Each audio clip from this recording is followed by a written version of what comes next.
Hello, I'm Dominic Walker, JMW's Inside Man. Rachelle Green is a solicitor within JMW's commercial litigation department, but it's National Volunteers Week this week. So I wanted to speak to some people within the firm who do voluntary work. Can I start off, Rachelle? What voluntary work do you do? So I am a volunteer swimming official. Specifically, I am a referee. So it's quite a time-consuming and quite a high role within officiating. So that's really how you'll find me sometimes at the weekend is in a hot, sweaty swimming pool. Whilst everybody else is cooling off in the pool, I'm stood there rushing around trying to sort everything out. And I used to swim competitively as well, as I know you did. So I can guess what you do, but give us an idea of, of how your day is as a volunteer.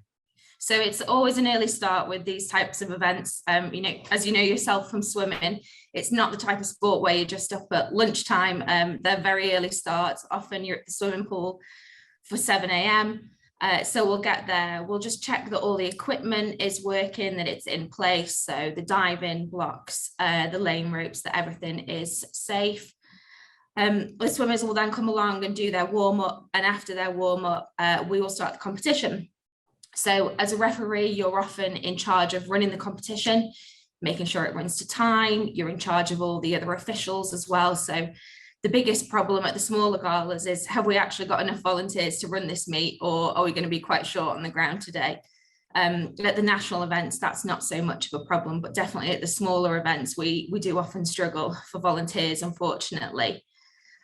So we'll have a bit of a debrief where we'll talk with the officials about what races have we got coming up, just remind them about some of the rules that they need to be aware of.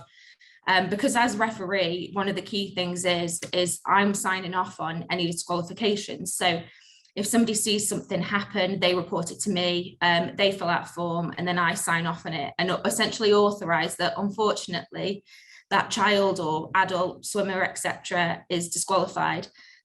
Which isn't, that's not the perk of being a referee. It's probably one of the worst things, is that you have to disqualify sometimes young swimmers, sometimes old swimmers.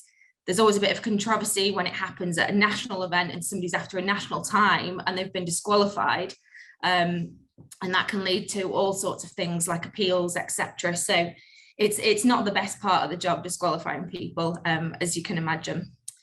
So really, in terms of the key roles throughout the day, it's making sure that everything runs smoothly and to time, but also really making sure that we're giving swimmers the fairest opportunity. So we'll never rush them. If they're still taking off their hoodie, then that's fine. We'll wait for them and let them start at their own pace. Because we want them to make sure that they are fully prepared and that they are ready to go so that they can swim the best possible race that they can. I had no idea it was so involved, and you never ever look tired on a Monday, Rachelle, either. What's your favourite bit of voluntary work? It's probably the feeling of giving back to the community that I essentially grew up in.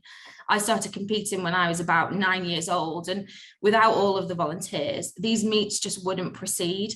And it really just gives you such a team value swimming. As much as you're swimming on your own, you're part of this wider team. And the training is very intense. It's not just once a week. Even if you want to swim at just a national level, so not even an Olympic or Commonwealth athlete, you're still looking at training 10 times a week at 2 hours a go. So 20 hours a week at 14 years old is very intense. So it's so rewarding to be able to assist the swimmers for all the hard work that they've been putting in running these meets and ensuring that they can essentially achieve the best that they can achieve by swimming as fast as possible, that they're prepared mentally for it, and that they don't have to worry about, will the gala go ahead, will it not go ahead, that they can just swim to the best of their ability. It is so rewarding as well, especially at a lot of the local meets. You'll get to recognise swimmers' names, and it's so nice to see them grow from, say, a 9 or 10-year-old child to 14, 15, going off to nationals, absolutely smashing their personal best, just really having come through the full run. It's really nice to see. I might be putting you on the spot a little bit, Rachelle, by asking you this, but have you ever refereed anybody famous then? No problem. I have, yes. So quite often at the national events, you'll get a lot of the Olympic and Commonwealth athletes wanting to get some time. So I've refereed for Rebecca Adlington, Duncan Scott, some of the British team. I've also been lucky enough to be afforded the opportunity to go over to Ireland and officiate.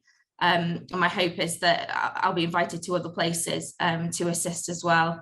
But yeah, even though they might be a Commonwealth or Olympic swimmer, they still have to abide by the same rules that those little 9-year-olds do. So there's no escaping disqualifications when you're a professional athlete, unfortunately. I love that, Rachelle, that you impose the same rules on them. Fantastic. It's great to speak to you, and thank you for giving us an insight into the voluntary work that you do. No problem. Thank you, Dom. I'm Dominic Walker, JMW's Inside Man.